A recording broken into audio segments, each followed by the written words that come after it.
مرتبہ جو ہے جب پورے دنیا میں جو ہے نا وہابیت جو غیر مقلد ٹونڈے اہل حدیث یہ سارے کے سارے حضور محمد اعظم ہند سے بہت ڈرتے تھے، کیونکہ آواز اتنی کڑک تھی، اتنے بڑے عالم تھے اور خطابت میں سے موتیوں کو لٹاتے تھے، اتنے بڑے اللہ کے ولی تھے۔ ایک مرتبہ جو ہے بنگال ہی کی سرزمین پر مرشدآباد میں گئے تھے اور ان کا یہ ان کا طریقہ تھا کہ ان کا جو غریب مرید ہوتا تھا نا ان کے گھر پہلے جایا کرتے تھے۔ ان کا یہ طریقہ رہا ہے کہ غریب مرید اگر دعوت کرتے تھے تو پہلے ان کے گھر جایا کرتے تھے، یہ نہیں دیکھتے تھے کیا کھلائیں گے، یہ نہیں دیکھتے تھے کیا تیار کریں گے، یہ نہیں دیکھتے تھے گھر کیسا ہے، یہ نہیں دیکھتے تھے کیا کر رہے ہیں، لیکن ایسے مرید تھے کہ پہلے غریب مرید کے گھر جا کر جو ہے ان کو فیض دیا کرتے تھے اور لوگوں سے کہتے تھے اگر میں آج غریب کے گھر جانے سے پیچھے ہٹ گیا، اگر ان کا دل ٹوٹ گیا تو کل میں اپنے نانا جان کو میدان محشر میں منہ کیا دکھاؤں گا۔ یہ چیز اپناتے ہوئے حضور محمد اعظم ہند غریبوں کے گھر پہلے جایا کرتے تھے۔ ایک مرتبہ جو مرشدآباد بنگال کی سرزمین پر کسی جلسہ میں جو ہے ان کو بلایا گیا، دعوت دی گئی اور وہاں پر ایک ان کا بہت ہی خاص مرید تھا لیکن بہت غریب تھا، کھانے کو ترس رہا تھا۔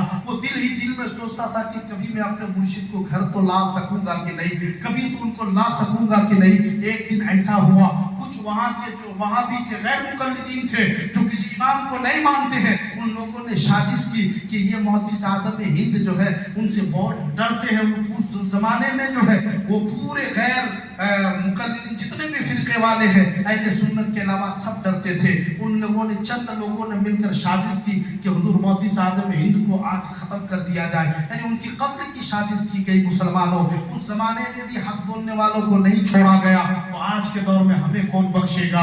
حق بولنے والے کو زمانے میں بھی پیچھے پڑے رہتے تھے، آج کا دور تو بہت عمدہ دور ہے مسلمانوں، بہت اچھا دور ہے، تو پھر اس دور میں ہمیں کون چھوڑے گا؟ یاد رکھو وہ حضرت کے مارنے کی سازش کر لی گئی، قتل کرنے کا بالکل منصوبہ تیار کیا گیا، تو کیسے قتل کیا جائے؟ ڈائریکٹ تو جا کے کر سکتے نہیں، حضرت کے چاہنے والے رہیں گے، قریب میں رہیں گے، پھر کیسے کریں گے؟ تو ان لوگوں نے اس غریب مرید کو کہا کہ تم اپنے پیر کو بلانے چاہتے ہو، تم اپنے گھر میں کہا بڑی خواہش ہے لیکن گھر میں کچھ نہیں ہے، بلاؤں گا تو کم سے کم کھانے پینے کی کوئی چیز تو ہونی چاہیے۔ کہا ٹھیک ہے، سارے کھانے کا انتظام ہم کریں گے، تم اپنے پیر کو دعوت دو، ہم بھی دیکھنا چاہتے ہیں، تمہارے پیر کی زیارت کرنا چاہتے ہیں۔ وہ آدمی غریب تھا، خوشی کے مارے میں ان لوگوں کی سازش کو سمجھا نہیں، منصوبہ کو ان لوگوں کی سمجھا نہیں کہ یہ لوگ کس نیت سے کہہ رہے ہیں۔ کہا ٹھیک ہے، اگر ایسی بات ہے تو میں جو ہے حضرت کو دعوت دینے جاتا ہوں۔ خادم کے پاس گیا، انچارج کے پاس جا کے ان سے دعوت لی، حضرت کو سنایا تو کہا کہ ٹھیک ہے، پہلی فرصت میں ان کی دعوت قبول کر لو، کیونکہ وہ غریب ہے، ان کے گھر سب سے پہلے مجھے جانا ضروری ہے، کیونکہ غریب کا دل ٹوٹ جائے تو ان کے دل سے جو آہ نکلتی ہے تو لوگوں کو برباد کر دیتی ہے، اسی لیے پہلے ان کے گھر مجھے جانا ہے۔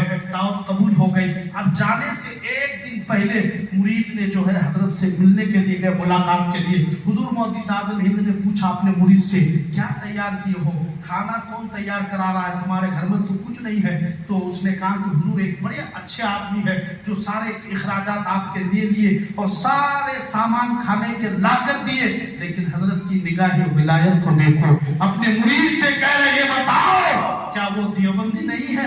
کیا تمہیں معلوم نہیں تھا؟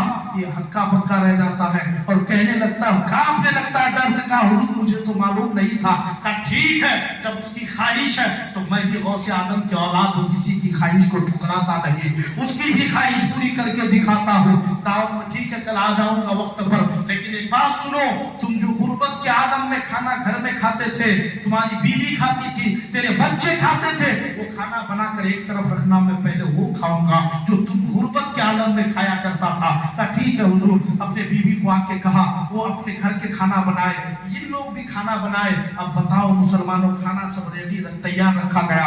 حضور محمد اعظم ہند آئے، ساری چیزوں پر نگاہ ڈال کر مسکرانے لگے اور کہا اپنے مرید سے کہ لاؤ، تمہاری بیوی نے جو کھانا بنایا ہے وہ پہلے لاؤ، پہلے میں وہ کھاتا ہوں۔ اتنے میں وہ شخص جو وہاں بھی تھا، دیوبندی تھا، اس نے کہا نہیں حضرت، ہم نے جو تیار کیا وہ تو آپ پہلے کھا کے دیکھ لیجئے۔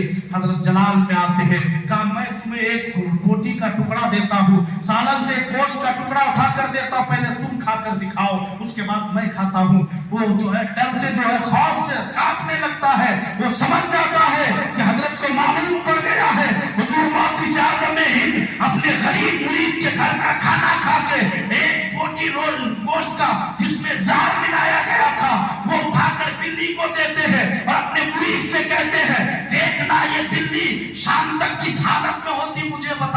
اگر یہ جھوٹ ہے یا سچ ہے اسی میں بات ظاہر ہو جائے گی۔ حضور موتی اعظم ہند اتنا کہہ کے آ جاتے ہیں، اور جب آ گئے شام کا وقت ہوا، وہ بلی جس کو موتی اعظم ہند نے اس گوشت کے سالن سے ایک ٹکڑا اٹھا کر کھلائے تھے، تڑپ کر جان دے دیتی ہے۔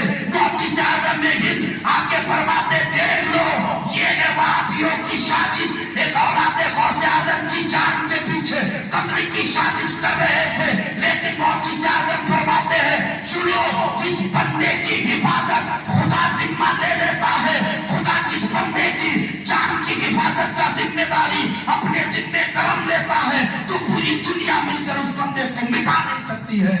یہ اللہ والوں کی طاقت ہوتی مسلمانوں۔